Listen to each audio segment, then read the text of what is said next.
Bismillahirrahmanirrahim. Assalamualaikum dan salam sejahtera. Selamat datang ke Ilmu Channel. Okey, kali ini video ini tentang 8 fakta menarik tentang United Kingdom.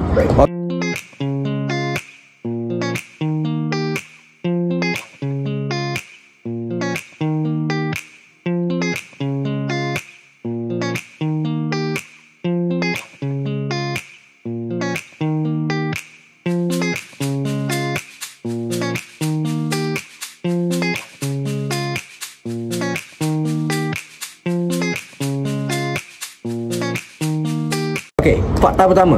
United Kingdom mengagumi 4 negara: England, Scotland, Wales dan juga Ireland Utara, Northern Ireland lah bahasa Inggeris ni. Kedua, mempunyai sistem monarki yang paling tua di dunia. Kenapa? Sebab kalau kita tengok sejarah ni, UK ni dah ada raja sejak tahun 1500, 1400, daripada dulu lagi. Dan dia masih lagi ada. Tidak macam negara-negara lain kat Eropah. Ada negara-negara kat Eropah yang dulu mempunyai raja macam kat Perancis, macam dekat Jerman, tapi dah sudah tak lagi sistem di raja monarki. Ketiga, ni untuk peminat-peminat kartun ke yang suka tengok cerita-cerita macam cerita-cerita fiction, ialah tentang istana. Banyak istana di United Kingdom.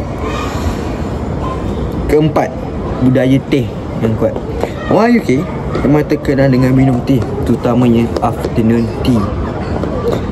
Kelima, bas merah 2 tingkat.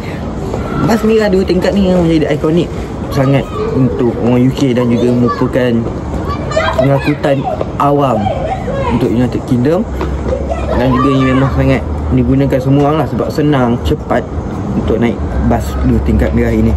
Dan keenam, semestinya bola sepak berasal daripada England. England ni memang terkenal dengan bola sepak. Memang ada kelab-kelab yang memang betul-betul hebat lah. Manchester United, kita ada West Ham, Liverpool.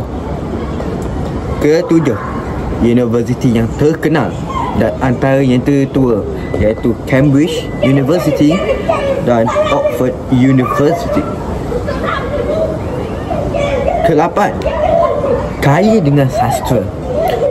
Penulis terkenal seperti William Shakespeare yang berasal daripada UK. Kalau kita tengok cerita Romeo Juliet, banyak cerita-cerita je yang zaman dulu dan sampai ke Malaysia juga. Cerita-cerita yang cerita daripada UK ni, cerita-cerita yang macam kisah-kisah sejarah yang dibuat oleh dia ni. Jadi itu saja fakta ini. Jangan lupa like, subscribe, share dan follow Ilmu Channel untuk anda mendapat video-video terbaru daripada Ilmu Channel. Terima kasih.